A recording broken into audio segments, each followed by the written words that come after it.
میرے دوستوں عزیزوں، یہ سکھلایا گیا کہ اللہ کی ذات عالی سے فائدہ اٹھانے کے لیے اللہ کے احکام ہیں.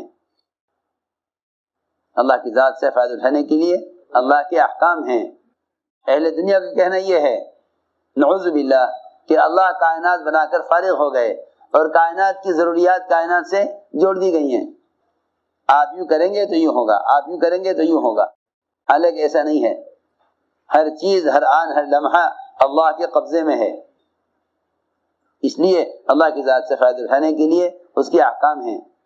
لوگوں نے ضروریات کو اسباب سے جوڑا ہوا ہے. ضروریات کو اسباب سے جوڑا ہوا ہے. سننا بات دھیان سے. لوگوں نے ضروریات کو اسباب سے جوڑا ہوا ہے. وہ یوں کہتے ہیں کہ سبب اختیار کرو، اگر حاجت پوری ہو جائے تو ٹھیک ہے، اور حاجت پوری نہ ہو تو پھر دعا کرو. اس وقت ساری دنیا کے مسلمان اس رخ پر چل رہے ہیں. ساری دنیا کے مسلمان اسی رخ پر چل رہے ہیں کہ اسباب اختیار کرو، اگر حاجت پوری ہو جائے تو اللہ کا خیال بھی نہیں آتا، اور اگر حاجت اٹک جائے اسباب میں تو وہ لمبی لمبی دعائیں کرتے ہیں. سنو غور سے، ہم سب نے مل کر حاجتوں کو اسباب سے جوڑا ہوا ہے. سب نے مل کر حاجتوں کو اسباب سے جوڑا ہوا ہے. صلاۃ الحاجہ وہ پڑھتا ہے جس کی حاجت سبب سے پوری نہیں ہوتی. صلاۃ الحاجہ کون پڑھتا ہے؟ جس کی حاجت سبب سے پوری نہیں ہوتی. دوا کھا رہا ہے، شفا نہیں ہوئی تو کہے گا صلاۃ الحاجہ پڑھو. ہم نماز کی طرف جاتے ہیں اسباب سے تھکنے کے بعد. ہم نماز کی طرف جاتے ہیں اسباب سے تھکنے کے بعد. حالانکہ حکم یہ ہے کہ نماز کی طرف آؤ اسباب کی طرف جانے سے پہلے. نماز کی طرف آؤ اسباب کی طرف جانے سے پہلے. حکم یہ ہے کہ نماز کی طرف جاؤ اسباب کی طرف جانے سے پہلے. اس لیے اس ارادے سے نہیں کہ پہلے نماز پڑھوں گا پھر سب اختیار کروں گا. اگر اتنا بھی ارادہ کر لیا پھر بھی ناکامی آئے گی. پھر بھی ناکامی آئے گی. کیوں آئے گی ناکامی؟ ناکامی اس لیے آئے گی کہ عمل اور سبب دونوں کو یقین میں جمع کیے ہوئے ہیں کہ پہلے عمل پھر سبب، پہلے عمل پھر سبب. یوں کہے کہ نہیں، اللہ عمل سے ہی کامیاب کریں گے، اللہ عمل سے ہی کامیاب کریں گے. اگر اس طرح عمل کو مقدم کرے کہ اللہ عمل سے ہی کامیاب کریں گے تو اس کے اسباب کی طرف جانے سے پہلے اللہ حاجتیں پوری کر کے دکھلاویں گے. اور اگر یہ کہتا ہے کہ عمل اور سبب دونوں کو جمع کرنا ہے، پہلے عمل پھر سبب، تو صرف تقدیم و تاخیر کا فرق ہوا، یقینی اور غیر یقینی نہ ہوا. عمل کو یقینی بنائے، اسباب کو غیر یقینی بنائے. عمل کو یقینی بنائے، اسباب کو غیر یقینی بنائے. تو اللہ رب العزت عمل کے یقین پر کامیابی دکھلا دیں گے. عمل کے یقین پر کامیابی دکھلا دیں گے. اور اگر یہ خیال ہے کہ اسباب اور اعمال دونوں کو جمع کرنا ہے تو حضرت فرماتے تھے کہ نماز اور دکان یقین میں جمع نہیں ہو سکتے. میں یہ نہیں کہتا کہ اسباب اختیار نہ کرو، میں یہ کہتا ہوں کہ دو کام کر لو. ایک تو عمل کو سبب پر مقدم کر لو، عمل کو سبب پر مقدم کر لو. ایک تو عمل کو سبب پر مقدم کر لو، اور دوسری بات یہ ہے کہ اسباب کو اختیار کرو اسباب سے نا امید ہو کر. اسباب اختیار کرو اسباب سے نا امید ہو کر. اسباب اختیار کرو اسباب سے نا امید ہو کر. اسباب اختیار کرو اسباب سے نا امید ہو کر. اگر اسباب سے امید کرو گے نا، سنو، اگر اسباب سے امید کرو گے تو اللہ تعالیٰ اسباب کے حوالے کر دیں گے. کیونکہ اللہ تعالیٰ کا دستور یہ ہے، اور صحیح روایت میں ہے، کہ جب بندہ اللہ کے غیر سے امید کرتا ہے تو اللہ مدد کا ہاتھ کھینچ لیتے ہیں اور اسے اس کے اسباب کے حوالے کر دیتے ہیں. ایک ہے اسباب کا اختیار کرنا، ایک ہے اسباب سے امید کرنا. اسباب سے امید نہ کرو، اختیار کرو. کیوں؟ کہ اللہ کا حکم ہے. ہم اسباب اختیار کرتے ہیں حکم کی وجہ سے، امید کی وجہ سے نہیں. اسباب اختیار کرتے ہیں. اسباب کیوں دیے گئے؟ اسباب دیے گئے ہیں امتحان کے لیے. کامیابی کے لیے نہیں بلکہ امتحان کے لیے. اسباب کامیابی کے لیے نہیں ہیں، امتحان کے لیے ہیں، چاہے وہ اسباب سلیمان علیہ السلام کے ہاتھ میں کیوں نہ ہوں. لو جی، ایک نبی کے ہاتھ میں بھی سبب بطور امتحان کے ہے، ایک نبی کے ہاتھ میں بھی سبب بطور امتحان کے ہے. تو جب نبی کے ہاتھ میں سبب بطور امتحان کے ہے تو ہمارے ہاتھ میں اسباب بطور اطمینان کی کیسے ہو سکتے ہیں؟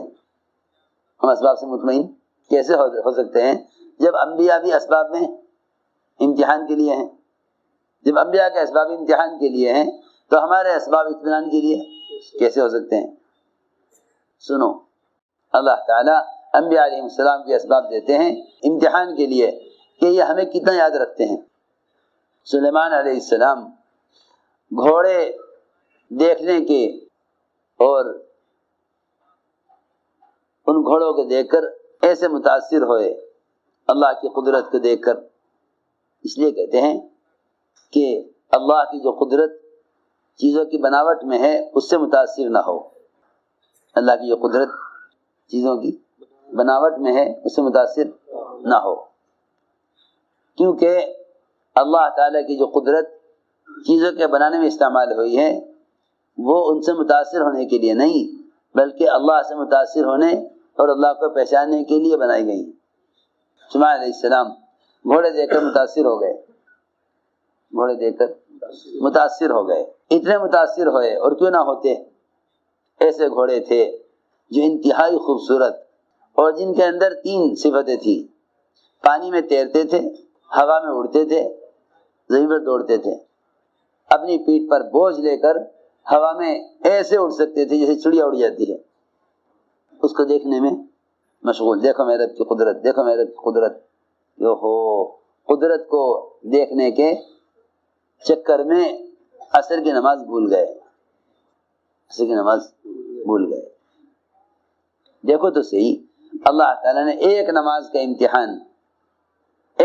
امتحان تھوڑے سے گھوڑوں میں مشغول کر کے امتحان لے لیا کہ ہمیں کتنا یاد رکھتے ہیں، ہمیں کتنا یاد رکھتے ہیں.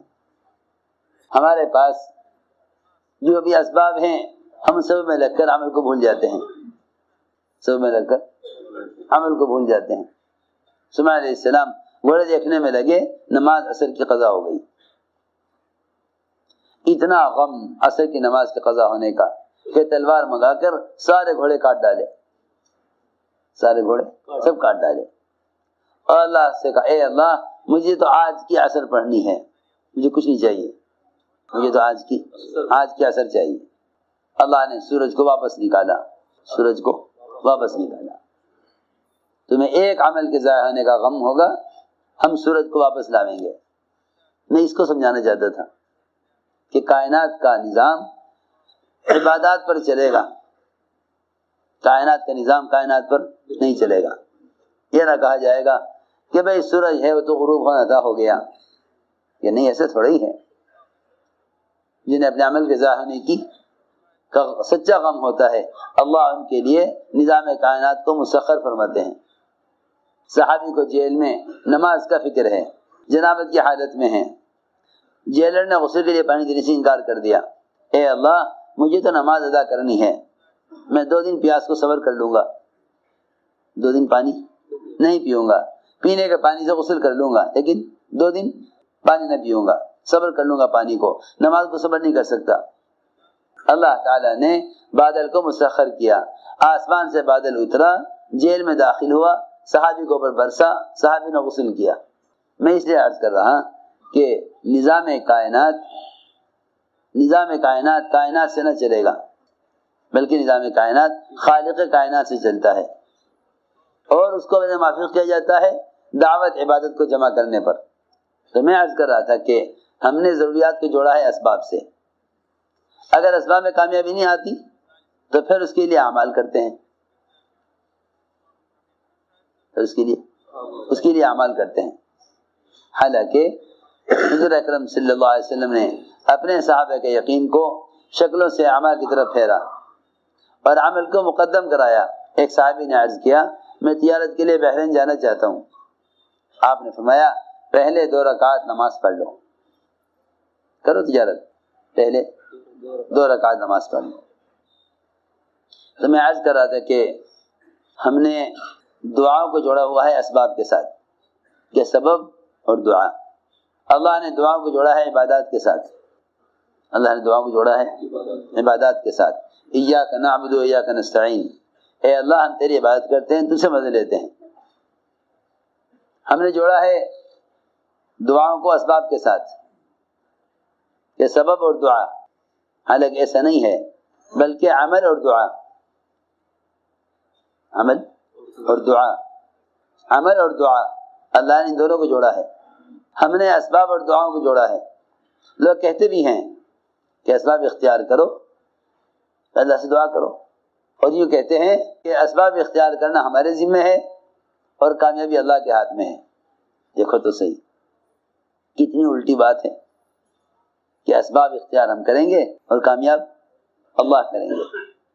اوہو، اسباب اختیار کر کے اللہ کی ذات سے ہونے کو تو مشرکین مکہ بھی کہا کرتے تھے کہ ہم اسباب اختیار کریں گے، کامیابی اللہ دیں گے۔ ایک مشرک دماد حضور اکرم صلی اللہ علیہ وسلم کا علاج کرنے کے لیے آیا، کیونکہ کہتا تھا کہ آپ پر کوئی اثر ہے، میں آپ کا علاج کروں گا، آپ ٹھیک ہو جائیں گے۔ تو مشرک کا کہنا یہ ہے کہ میں آپ کا علاج کروں گا، آپ اپنی بیماری کو بڑا مت سمجھیے، مگر شفا اللہ کے ہاتھ میں ہے۔ علاج تو میں کروں گا مگر شفا اللہ کے ہاتھ میں ہے۔ یہ کون کہہ رہا؟ مشرک کہہ رہا ہے آپ سے کہ میں آپ کا علاج تو کروں گا، شفا اللہ کے ہاتھ میں ہے۔ سنو، اس لیے یہ کہہ دینا کہ ہم تو اسباب اختیار کرتے ہیں، کامیابی تو اللہ کے ہاتھ میں ہے، کہ کامیابی تو اللہ کے ہاتھ میں ہے، لیکن اللہ سے کامیابی لینے کا ذریعہ اسباب نہیں ہے۔ اللہ سے کامیابی لینے کا ذریعہ اسباب نہیں ہے۔ اگر اللہ سے کامیابی لینے کا ذریعہ اسباب ہوں تو پھر مسلمان غیر مسلم سب برابر ہو جائیں گے، مسلمان غیر مسلم سب برابر ہو جائیں گے، سب برابر ہو جائیں گے۔ حالانکہ مسلمان غیر مسلم برابر نہیں ہو سکتے، مسلم غیر مسلم برابر نہیں ہو سکتے۔ دونوں کے لیے کامیابی کے ضابطے الگ الگ ہیں۔ مومن کے لیے کامیابی کا ضابطہ اللہ کے احکام، اس کا دین ہے۔ مشرک کے لیے کامیابی کا ضابطہ کائنات کے نقشے ہیں۔ دونوں میں الگ الگ راستے ہیں دونوں۔ مشرک اللہ کی ذات سے فائدہ اٹھائے گا کائنات کے راستے سے، مسلمان اللہ کی ذات سے فائدہ اٹھائے گا احکام کے راستے سے۔ اللہ دونوں کو دیں گے، لیکن مشرک کو دیں گے ناراض ہو کر، مومن کو دیں گے راضی ہو کر۔ تو میں نے عرض کیا کہ دعائیں عبادات کے ساتھ ہیں۔ اللہ تعالیٰ کو سبب بنا کر پیش نہیں کیا جاتا، بلکہ اللہ کو عمل بنا کر پیش کیا جاتا ہے۔ اللہ کو عمل بنا کر پیش کرو، سبب نہیں۔ ہم اللہ کو سبب بنا کر پیش کرتے ہیں۔ آپ دیکھیں گے عام طور سے کہ لوگ اسباب بناتے ہیں، پھر وہ اسباب اللہ کے سامنے پیش کرتے ہیں۔ اے اللہ، یہ میری دکان ہے اور تو نفع دینے والا ہے۔ اے اللہ، یہ میری دوا ہے اور تو شفا دینے والا ہے۔ سوچو تو صحیح، وہ اللہ جو قادر مطلق ہے، اس کو کوئی سبب پیش کرنا اس کی قدرت کے انکار کرنا ہے۔ اللہ کو سبب پیش کرنا اس کی قدرت کا انکار کرنا ہے۔ اللہ کو سبب پیش کرنا اس کی قدرت کا انکار کرنا ہے۔ اللہ تعالیٰ کو عمل پیش کرو، اللہ کو عمل پیش کرو، وہ اپنی قدرت سے کامیاب کریں گے۔ سنو، 3 آدمی غار میں داخل ہوئے، 3 آدمی غار میں داخل ہوئے، چٹان سر کی، راستہ بند ہو گیا۔ ایسی چٹان جس کو بڑی سے بڑی طاقت سے ذریعہ ہٹایا نہیں جا سکتا۔ کیا کریں کہ موت کے سوا اور کوئی راستہ نہیں ہے۔ تینوں سر جوڑ کر بیٹھ گئے۔ اب کیا ہو سکتا ہے؟ کہ کیا ہوگا؟ یہاں سے نکلنے کا تو کوئی راستہ ہے نہیں کہ موت کے لیے تیار ہو جاؤ، کہ نہیں، تم نے اپنی زندگی میں جو بھی عمل اللہ کی رضا کے لیے کیا ہے، تم اللہ کے سامنے وہ عمل پیش کرو، اللہ کے سامنے اپنا اپنا عمل پیش کرو۔ سنو، اللہ کے سامنے اپنا عمل پیش کرو۔ یہاں کسی نے دعا نہ کی اے اللہ کسی فرشتے کو بھیج دے جو شیطان کو ہٹا دے، کیونکہ ملائکہ بھی اللہ کا غیر ہیں۔ عمل کی طاقت، عمل کی قوت فرشتوں سے کہیں زیادہ ہے، عمل کی قوت فرشتوں سے کہیں زیادہ ہے۔ جو اللہ تعالیٰ کو پکارتا ہے ملائکہ کے بغیر، جو اللہ کو پکارتا ہے ملائکہ کے بغیر، ایسے پکارنے والوں کے لیے ملائکہ اللہ تعالیٰ سے خود کہتے ہیں کہ ہمیں بھیج دے اس کی مدد کے لیے۔ اس لیے اللہ کو سے مدد ملائکہ کے ذریعے نہیں مانگی جائے گی، اللہ سے مدد ملائکہ کے ذریعے سے نہیں لی جائے گی۔ اے اللہ تو فرشتے کے ذریعے مدد کر دے، یہ بھی اللہ تعالیٰ سے کہنا مناسب نہیں ہے۔ لو جی، وہ ملائکہ جو سب سے زیادہ طاقت رکھتے ہیں اور وہ اللہ کے نیک بندے ہیں اور پاکیزہ روحیں ہیں اور اللہ تعالیٰ کے انتہائی قریب ہیں، اللہ کے مقرب بندے ہیں۔ سوچو تو صحیح، جب اللہ تعالیٰ کے سامنے سبب کے طور پر ان کے ذریعے سے مدد نہیں مانگی جا سکتی تو پھر دنیا کے مادی اسباب کی کیا حیثیت رہ گئی ملائکہ کے مقابلے میں؟ یہ سوچنے کی بات ہے نا۔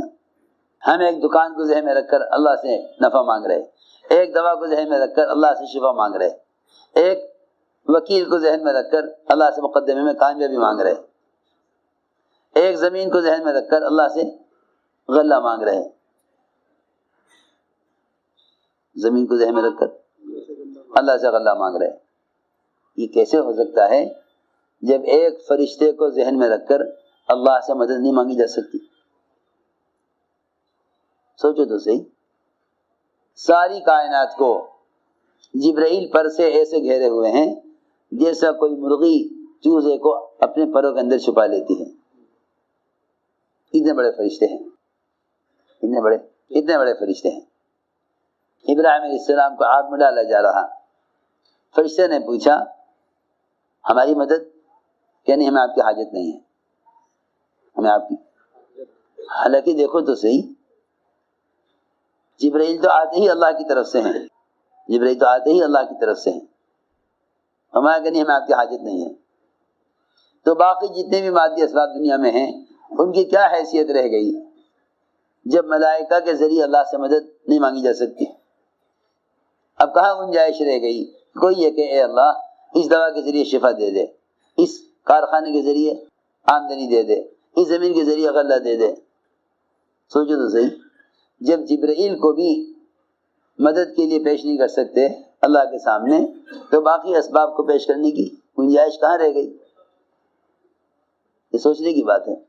ان تینوں نے کہا کہ اللہ تعالی سے مدد لینے کے لیے، اس شیطان کو ہٹانے کے لیے اور کوئی راستہ نہیں ہے سوائے اس کے کہ تم اپنے وہ اعمال پیش کرو اللہ کے سامنے جو تم نے محض اللہ کی رضا کے لیے کیے ہیں اور دوسروں کے نفع کے لیے کیے ہیں، دوسروں کے نفع کے لیے کیے۔ چنانچہ تینوں نے اپنا اپنا عمل پیش کیا، ایک نے عمل پیش کیا معاشرے میں احسان کا، ایک نے معاملات میں احسان کا، ایک نے اخلاق میں احسان کا۔ تینوں نے احسان کا عمل پیش کیا۔ ایک نے احسان کیا اپنے والدین پر کہ ساری رات دودھ کا پیالہ لے کر کھڑا رہا ان کی سرانے، جب وہ سو کر اٹھے پہلے والدین کو دودھ پلایا۔ مشہور قصہ ہے روایتوں میں، پہلے والدین کو دودھ پلایا۔ اے اللہ یہ عمل میں نے تیرے رضا کے لیے کیا ہے، تو چٹان کو اس عمل سے ہٹا دے، اپنے امر سے ہٹا دے۔ عمل ذریعہ ہے، اللہ کا امر اصل ہے، عمل ذریعہ ہے۔ یہ نہیں کہ سبب اور امر، بلکہ عمل، بندے کا عمل اور اللہ کا امر۔ چٹان سر کی اس عمل پر لیکن کوئی نکل نہ سکا۔ دوسرے نے عمل پیش کیا کہ اے اللہ میری چچا کی لڑکی جو مجھے سب سے زیادہ محبوب تھی اور میں اس سے خلوت چاہتا تھا، وہ انکار کرتی تھی، پھر وہ محتاج ہو کے میرے پاس آئی، اس نے اپنے آپ کو میرے حوالے کر دیا، میں اس کی ٹانگوں کے درمیان برے ارادے سے بیٹھ گیا۔ اے اللہ میں نے محض تیرے ڈر کی وجہ سے گناہ کا کام نہیں کیا، اور اس کو 120 دینار اس کو دے دیے۔ اے اللہ اگر یہ عمل میں نے تیرے رضا کے لیے کیا ہے تو ہمیں یہاں سے نکال دے۔ چٹان سر کی، چٹان سر کی۔ آپ اس پورے قصے میں کہیں نہیں دیکھیں گے کہ کسی فرشتے کو، کسی زلزلے کے جھٹکے کو، کسی سیلاب کے بہاؤ کو اللہ سے مانگا گیا ہو اس چٹان کو ہٹانے کے لیے۔